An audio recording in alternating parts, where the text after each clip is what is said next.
Assalamualaikum warahmatullahi wabarakatuh. Waalaikumsalam warahmatullahi wabarakatuh. Yang terhormat Bapak Musdevitur itu MSc dan PhD selaku dosen pembimbing serta seluruh peserta kegiatan promosi kesehatan yang saya banggakan. Selamat datang di acara promosi kesehatan yang kita selenggarakan hari ini dengan tema penyakit stroke. Saya Agus Wendra selaku moderator merasa terhormat dapat memandu jalannya acara yang sangat penting ini. Saya Ramadhani Hawa Putri. Saya Mahfud Isi. Saya Kelarga Biaya. Saya Amin Nurhaliza. Baik ibu-ibu, pada siang hari ini saya akan menjelaskan tentang apa sih penyakit stroke. Stroke merupakan manifest klinis yang muncul dengan cepat akibat dari penyakit sambung lokal atau sistematik otak. Nah, apa sih penyebab stroke? Penyebab stroke itu dapat mengurangi atau kehilangan jaringan dan dapat terjadi akibat kelemahan otot ataupun terhadap anggota badan dan tubuh. Baik, ibu-ibu ada yang tahu nggak tanda dan gejala stroke itu ditanya apa? Enggak, apa tuh?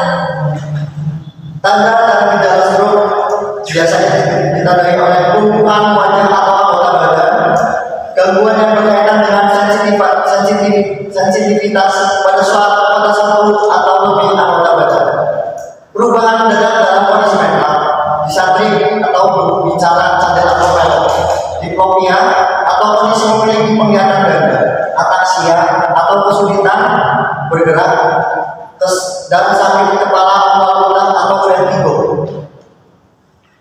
Kemudian ada perawatan stroke. Yang pertama, kita dapat menghubungi bantuan medis apabila terdapat salah satu gejala yang muncul yang tadi disebutkan seperti kelumpuhan pada wajah, kesulitan berbicara, dan kesulitan bergerak.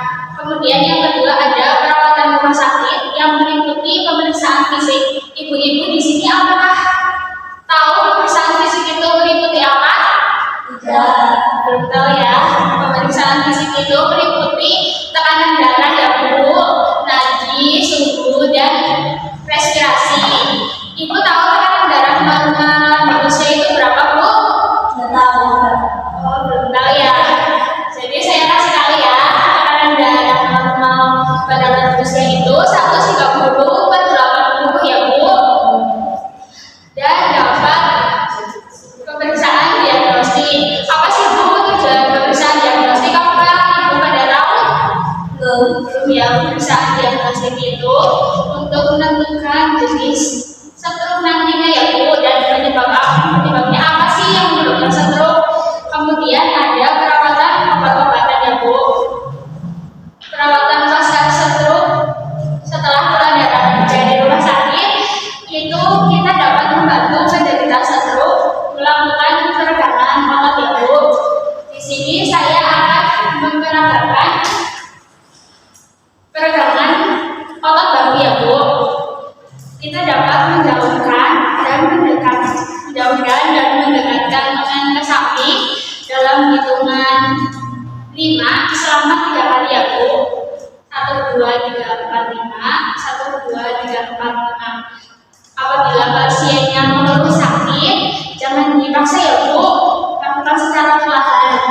Kemudian yang kedua ada meluruskan dan menekuk siku. Yang satu tangannya di bawah siku dan yang satunya lagi kita di telapak tangan ya Bu. Jadi seperti ini. 1, 2, 3, 4, 5. 1, 2, 3, 4, 5. Selama 5 kali dan jangan dipaksakan ya Bu. Kemudian yang terakhir ada menggenggam dan membuka genggaman tangan. 1, 2, 3, 4, 5. 1, 2, 3, 4, 5. Yang terakhir membantu pasien makan apabila pasiennya kesulitan menelan ya Bu. Lalu ibu-ibu dari segi makanan apa aja sih yang harus dianjurkan dan tidak boleh dimakan oleh penderita stroke?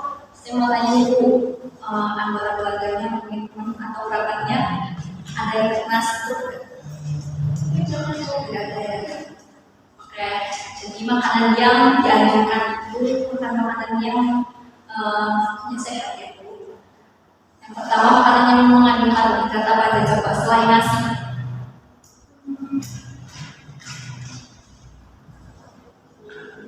bisa ujian dan makan, tapi bukan saja. Kedua, sumber protein hewani ada daging ayam yang tanpa itu karena daging ayam yang ada dagingnya itu mengandung banyak lemak dan itu bisa menyebabkan kolesterol. Nah, kolesterol ini yang bisa menyebabkan stroke ya. Proteinnya ada ikan, contohnya ikan tuna, ikan salmon, ikan nila gitu ya Bu. Terus ada kacang-kacangan ini. Itu sukanya apa nih kalau makan kacang-kacangan? Kacang apa gitu? Ya ini boleh nih, ini termasuk ya dalam ini kacang-kacangan. Terus ada sayuran Bu, ini pasti pada tahu ya semuanya. Sayuran sehat ya. Coba sebutin Bu apa aja? Satu. Boleh ya, boleh banget, benar sekali. Lalu ini makanan yang tidak dianjurkan ya Bu. Sumber karbohidrat tadi saya jelasin nih yang tidak boleh dimakan selain nasi. Apa ya tadi bisa saya sebutkan? Betul. Terus yang kedua sumber protein hewani yang berlemak, contohnya tadi tuh yang kulit ayam yang mengandung kulit, tapi ibu suka nasi sama kulit ayam. Suka banget ya, suka banget. Saya juga suka. Terus sayuran ada yang boleh dimakan. Terus yang keempat buah-buahan yang boleh dimakan ini ada dia dan nangka. Kenapa ya? Setahu saya ada gula dalam durian dan nangka tinggi, dan salah satunya penyebab terjadinya stroke itu karena kandungan gula yang tinggi. Terus makanan-makanan yang digoreng, gorengan, ini suka ya? Oke. Lebih baik sekian dari saya. Selanjutnya ada pencegahan stroke. Ibu-ibu bisa lihat leafletnya di bagian belakang. Yang pertama ada kontrol tekanan darah. Ibu-ibu bisa mengontrol tekanan darah kepada dokter.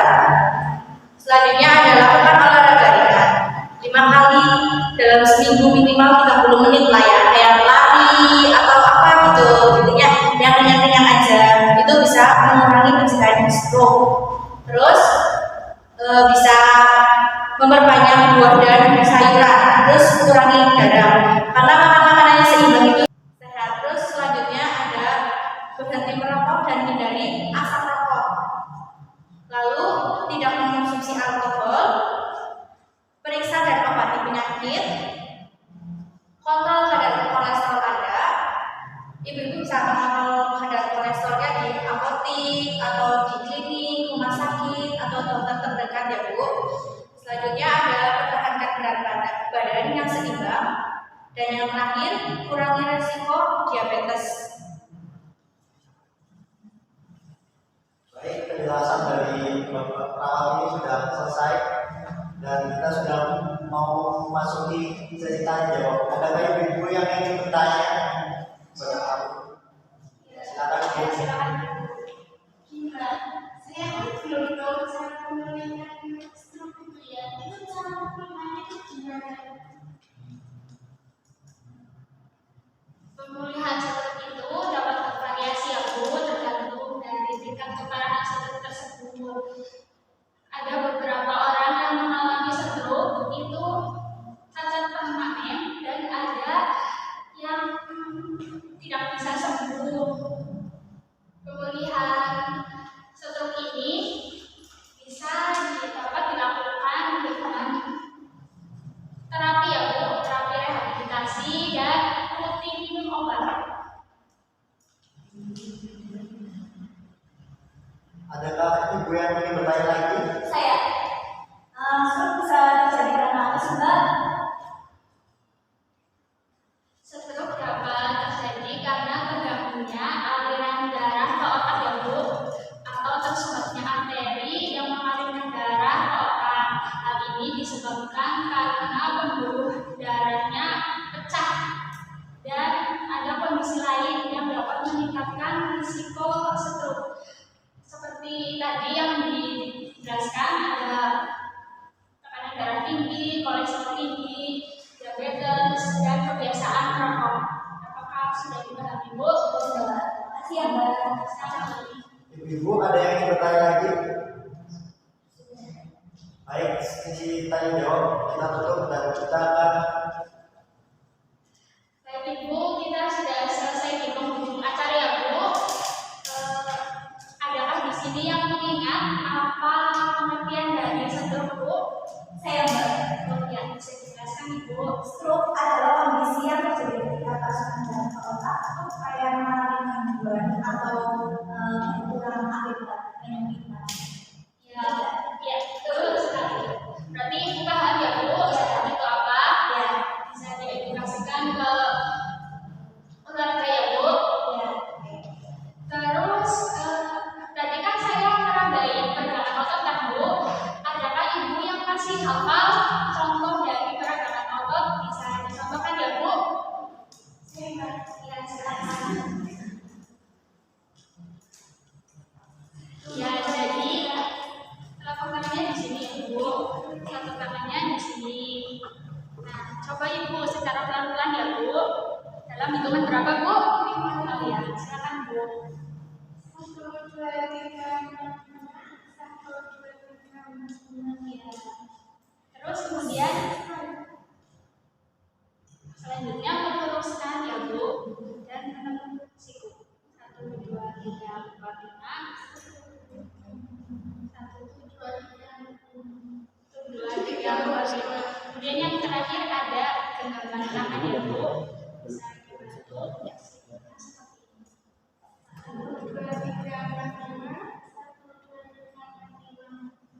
1, 2, 3, 4, 5. Baik Ibu, terima kasih ya Ibu. Itu bisa diperagain ya Bu di rumah kepada penderita seterusnya untuk mencegah kekakuan pada sendi Ibu. Sendiri menderita rasanya. Terima kasih.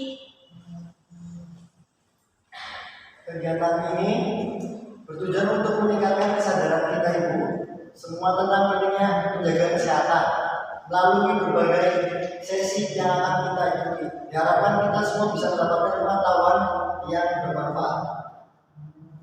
Jadi kesimpulan yang bisa diambil, stroke adalah manifestasi klinis yang muncul dengan cepat sebagai akibat dari penyakit jamur lokal atau sistematik otak.